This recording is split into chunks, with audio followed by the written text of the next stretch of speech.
Chapter 112. The Departure. The recent events formed the theme of conversation throughout all Paris. Emmanuel and his wife conversed with natural astonishment in their little apartment in the Rue Meslay upon the 3 successive, sudden, and most unexpected catastrophes of Morcerf, Danglars, and Villefort. Maximilian, who was paying them a visit, listened to their conversation, or rather was present at it, plunged in his accustomed state of apathy. "Indeed," said Julie, "might we not almost fancy, Emmanuel, that those people, so rich, so happy, but yesterday had forgotten in their prosperity that an evil genius, like the wicked fairies in Perrault's stories who present themselves unbidden at a wedding or baptism, hovered over them and appeared all at once to revenge himself for their fatal neglect?" "What a dire misfortune," said Emmanuel, thinking of Morcerf and Danglars. "What dreadful sufferings," said Julie, remembering Valentine, but whom, with a delicacy natural to women, she did not name before her brother. "If the Supreme Being has directed the fatal blow," said Emmanuel, "it must be that he, in his great goodness, has perceived nothing in the past lives of these people to merit mitigation of their awful punishment." "Do you not form a very rash judgment, Emmanuel?" said Julie. "When my father, with a pistol in his hand, was once on the point of committing—" Had anyone then said, "This man deserves his misery," would not that person have been deceived? "Yes, but your father was not allowed to fall. A being was commissioned to arrest the fatal hand of death about to descend on him." Emmanuel had scarcely uttered these words when the sound of the bell was heard, the well-known signal given by the porter that a visitor had arrived. Nearly at the same instant the door was opened, and the Count of Monte Cristo appeared on the threshold. The young people uttered a cry of joy, while Maximilian raised his head, but let it fall again immediately. "Maximilian," said the Count, without appearing to notice the different impressions which his presence produced on the little circle, "I come to seek you." "To seek me?" repeated Morrel, as if awakening from a dream. "Yes," said Monte Cristo. "Has it not been agreed that I should take you with me? And did I not tell you yesterday to prepare for departure?" "I am ready," said Maximilian. "I came expressly to wish them farewell." "Whither are you going, Count?" asked Julie. "In the first instance, to Marseille, madame." "To Marseille!" exclaimed the young couple. "Yes, and I take your brother with me." "Oh, Count," said Julie, "will you restore him to us cured of his melancholy?" Morrel turned away to conceal the confusion of his countenance. "You perceive, then, that he is not happy?" said the Count. "Yes," replied the young woman, "and fear much that he finds our home but a dull one." "I will undertake to divert him," replied the Count. "I am ready to accompany you, sir," said Maximilian. "Adieu, my kind friends. Emmanuel, Julie, farewell." "How farewell?" exclaimed Julie. "Do you leave us thus, so suddenly, without any preparations for your journey, without even a passport?" "Needless delays but increase the grief of parting," said Monte Cristo, "and Maximilian has doubtless provided himself with everything requisite. At least I advised him to do so." "I have a passport, and my clothes are already packed," said Morrel in his tranquil but mournful manner. "Good," said Monte Cristo, smiling. "In these prompt arrangements we recognize the order of a well-disciplined soldier." "And you leave us," said Julie, "at a moment's warning? You do not give us a day, no, not even an hour before your departure?" "My carriage is at the door, madame, and I must be in Rome in 5 days." "But does Maximilian go to Rome?" exclaimed Emmanuel. "I am going wherever it may please the Count to take me," said Morrel, with a smile full of grief. "I am under his orders for the next month." "Oh, heavens, how strangely he expresses himself, Count," said Julie. "Maximilian goes with me," said the Count, in his kindest and most persuasive manner. "Therefore do not make yourself uneasy on your brother's account." "Once more farewell, my dear sister. Emmanuel, adieu," Morrel repeated. "His carelessness and indifference touch me to the heart," said Julie. "Oh, Maximilian, Maximilian, you are certainly concealing something from us." Pshaw, said Monte Cristo. You will see him return to you, gay, smiling, and joyful. Maximilian cast a look of disdain, almost of anger, on the Count. We must leave you, said Monte Cristo. Before you quit us, Count, said Julie, will you permit us to express to you all that the other day— Madame, interrupted the Count, taking her 2 hands in his, all that you could say in words would never express what I read in your eyes. The thoughts of your heart are fully understood by mine. Like benefactors in romances, I should have left you without seeing you again, but that would have been a virtue beyond my strength, because I am a weak and vain man, fond of the tender, kind, and thankful glances of my fellow creatures. On the eve of departure I carry my egotism so far as to say, do not forget me, my kind friends, for probably you will never see me again. Never see you again, exclaimed Emmanuel, while 2 large tears rolled down Julie's cheeks. Never behold you again. It is not a man, then, but some angel that leaves us, and this angel is on the point of returning to heaven after having appeared on earth to do good. Say not so, quickly returned Monte Cristo. Say not so, my friends. Angels never err. Celestial beings remain where they wish to be. Fate is not more powerful than they. It is they who, on the contrary, overcome fate. No, Emmanuel, I am but a man, and your admiration is as unmerited as your words are sacrilegious. And pressing his lips on the hand of Julie, who rushed into his arms, he extended his other hand to Emmanuel.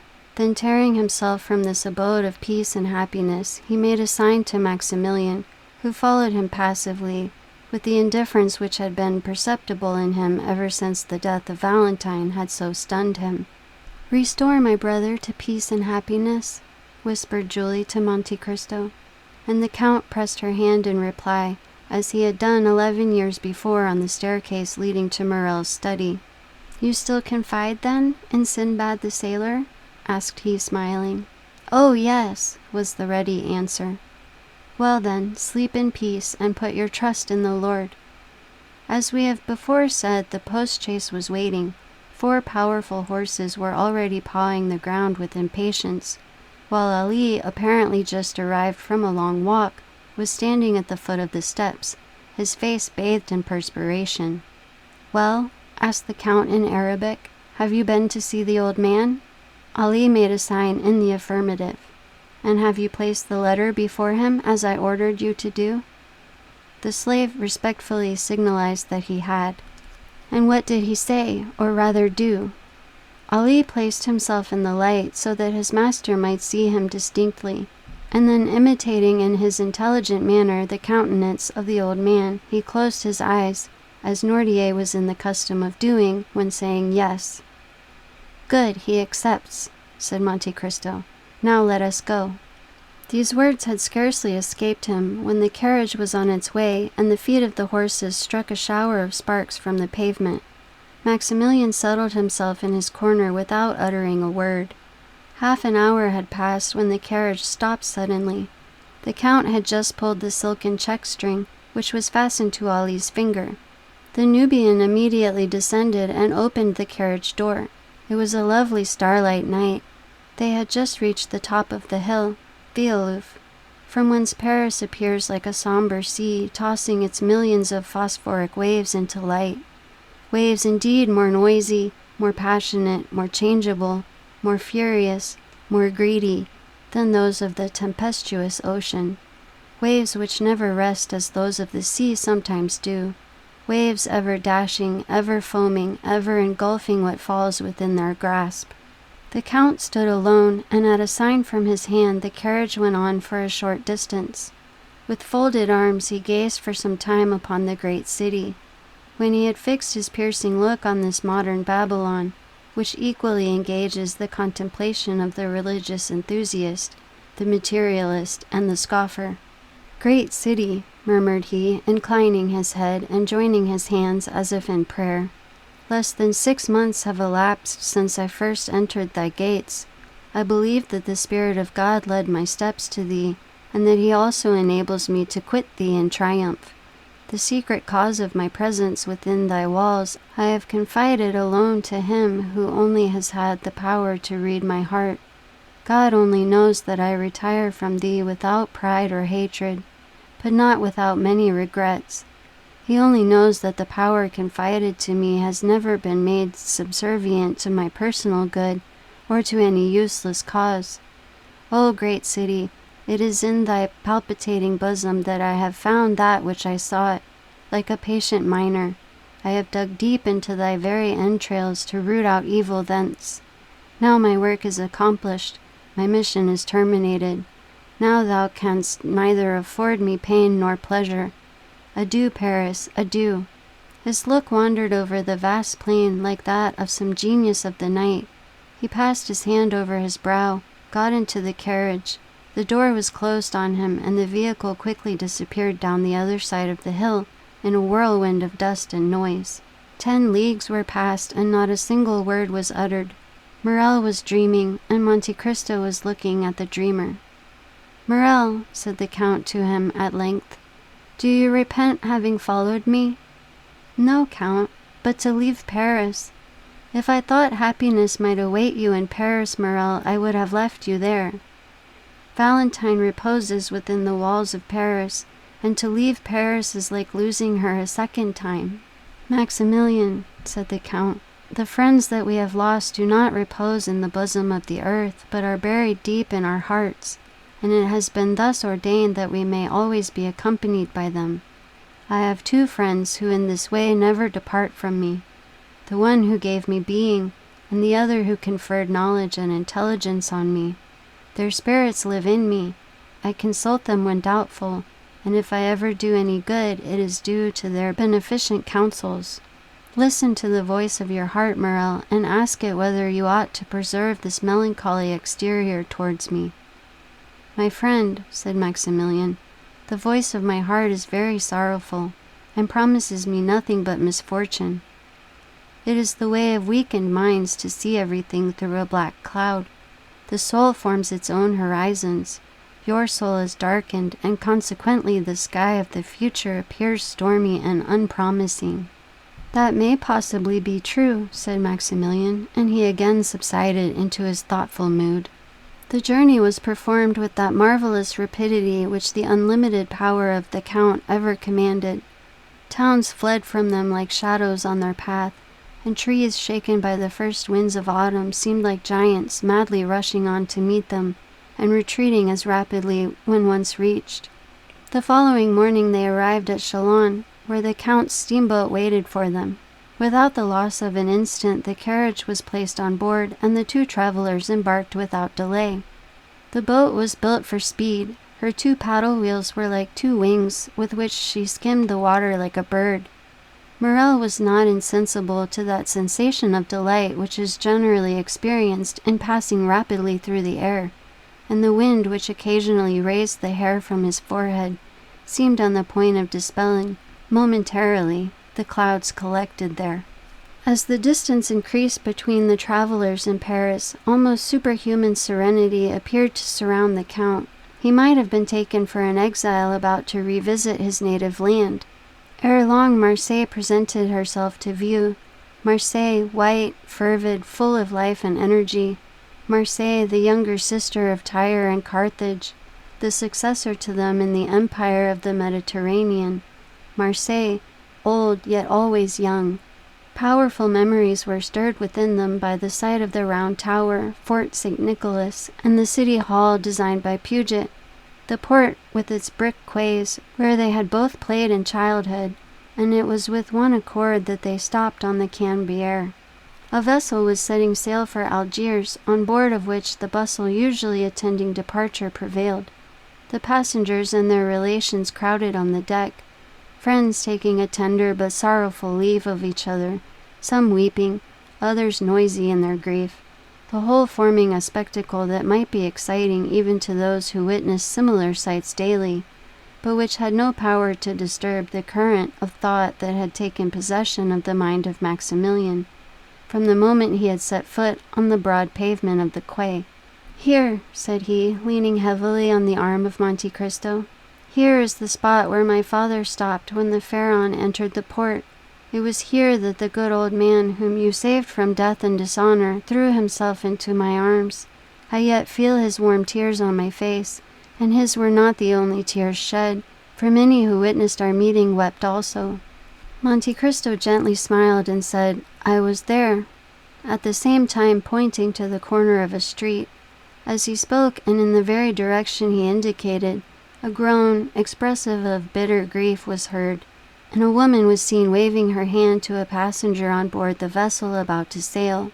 Monte Cristo looked at her with an emotion that must have been remarked by Morrel had not his eyes been fixed on the vessel.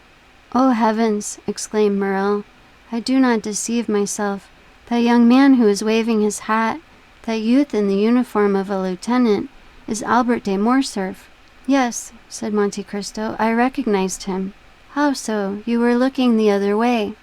The Count smiled, as he was in the habit of doing when he did not want to make any reply, and he again turned towards the veiled woman, who soon disappeared at the corner of the street.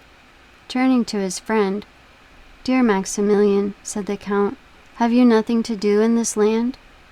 "I have to weep over the grave of my father," replied Morrel in a broken voice.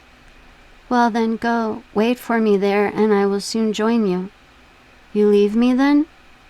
"Yes, I also have a pious visit to pay." Morrel allowed his hand to fall into that which the Count extended to him. Then, with an inexpressibly sorrowful inclination of the head, he quitted the Count and bent his steps to the east of the city. Monte Cristo remained on the same spot until Maximilian was out of sight.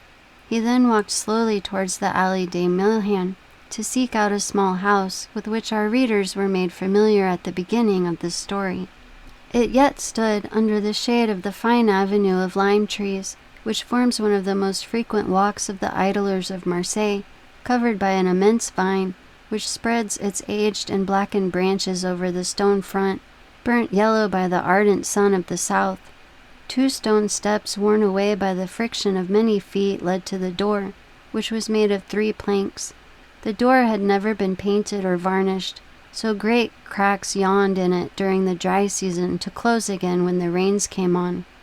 The house, with all its crumbling antiquity and apparent misery, was yet cheerful and picturesque, and was the same that old Dante formerly inhabited, the only difference being that the old man occupied merely the garret, while the whole house was now placed at the command of Mercédès by the Count. The woman whom the Count had seen leave the ship with so much regret entered this house. She had scarcely closed the door after her when Monte Cristo appeared at the corner of the street, so that he found and lost her again almost at the same instant. The worn-out steps were old acquaintances of his. He knew better than anyone else how to open that weather-beaten door, with the large-headed nail which served to raise the latch within. He entered without knocking or giving any other intimation of his presence, as if he had been a friend or the master of the place. At the end of a passage paved with bricks was a little garden, bathed in sunshine and rich in warmth and light. In this garden Mercédès had found, at the place indicated by the Count, the sum of money which he, through a sense of delicacy, had described as having been placed there 24 years previously. The trees of the garden were easily seen from the steps of the street door. Monte Cristo, on stepping into the house, heard a sigh that was almost a deep sob. He looked in the direction whence it came, and there, under an arbor of Virginia jessamine, with its thick foliage and beautiful long purple flowers, he saw Mercédès, seated with her head bowed and weeping bitterly. She had raised her veil, and with her face hidden by her hands, was giving free scope to the sighs and tears which had been so long restrained by the presence of her son. Monte Cristo advanced a few steps, which were heard on the gravel. Mercédès raised her head and uttered a cry of terror on beholding a man before her. "Madame," said the Count, "it is no longer in my power to restore you to happiness, but I offer you consolation. Will you deign to accept it as coming from a friend?" "I am indeed most wretched," replied Mercédès. "Alone in the world, I had but my son, and he has left me." "He possesses a noble heart, madame," replied the Count, "and he has acted rightly. He feels that every man owes a tribute to his country. Some contribute their talents, others their industry. These devote their blood, those their nightly labors to the same cause. Had he remained with you, his life must have become a hateful burden, nor would he have participated in your griefs. He will increase in strength and honor by struggling with adversity, which he will convert into prosperity. Leave him to build up the future for you, and I venture to say you will confide it to safe hands." "Oh," replied the wretched woman, mournfully shaking her head, "the prosperity of which you speak, and which from the bottom of my heart I pray God in his mercy to grant him, I can never enjoy. The bitter cup of adversity has been drained by me to the very dregs, and I feel that the grave is not far distant. You have acted kindly, Count, in bringing me back to the place where I have enjoyed so much bliss. I ought to meet death on the same spot where happiness was once all my own." "Alas," said Monte Cristo, "your words sear and embitter my heart, the more so as you have every reason to hate me. I have been the cause of all your misfortunes, but why do you pity instead of blaming me? You render me still more unhappy." "Hate you? Blame you? You, Edmund? Hate, reproach the man that has spared my son's life? For was it not your fatal and sanguinary intention to destroy that son of whom M. de Morcerf was so proud? Oh, look at me closely and discover, if you can, even the semblance of a reproach in me." The Count looked up and fixed his eyes on Mercedes, who arose partly from her seat and extended both her hands towards him. "Oh, look at me," continued she with a feeling of profound melancholy. "My eyes no longer dazzle by their brilliancy, for the time has long fled since I used to smile on Edmond Dante, who anxiously looked out for me from the window of yonder garret, then inhabited by his old father. Years of grief have created an abyss between those days and the present. I neither reproach you nor hate you, my friend. Oh no, Edmund, it is myself that I blame, myself that I hate.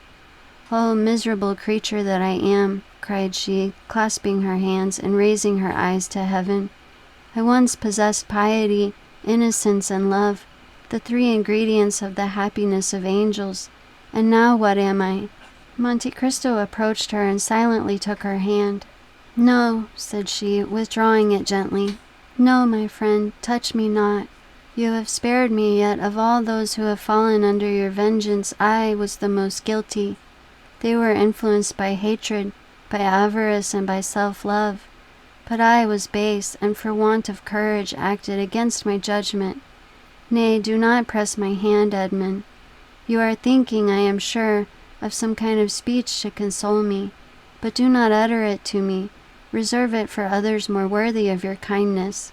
See," and she exposed her face completely to view. "See, misfortune has silvered my hair. My eyes have shed so many tears that they are encircled by a rim of purple, and my brow is wrinkled. You, Edmund, on the contrary, you are still young, handsome, dignified. It is because you have had faith, because you have had strength, because you have had trust in God, and God has sustained you. But as for me, I have been a coward. I have denied God, and he has abandoned me." Mercedes burst into tears. Her woman's heart was breaking under its load of memories. Monte Cristo took her hand and imprinted a kiss on it, but she herself felt that it was a kiss of no greater warmth than he would have bestowed on the hand of some marble statue of a saint. "It often happens," continued she, "that a first fault destroys the prospect of a whole life. I believed you dead.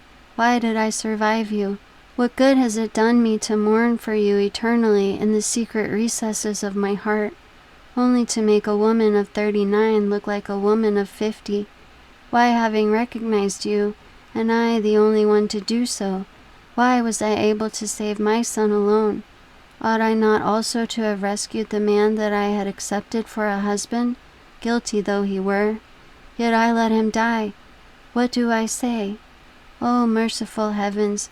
Was I not accessory to his death by my supine insensibility, by my contempt for him, not remembering or not willing to remember that it was for my sake he had become a traitor and a perjurer? And what am I benefited to accompanying my son so far, since I now abandon him and allow him to depart alone to the baneful climate of Africa. Oh, I have been base, cowardly, I tell you. I have abjured my affections, and like all renegades, I am of evil omen to those who surround me." "No, Mercedes," said Monte Cristo. "No, you judge yourself with too much severity. You are a noble-minded woman, and it was your grief that disarmed me. Still, I was but an agent, led on by an invisible and offended deity, who chose not to withhold the fatal blow that I was destined to hurl. I take that God to witness, at whose feet I have prostrated myself daily for the last 10 years, that I would have sacrificed my life to you, and with my life the projects that were indissolubly linked with it.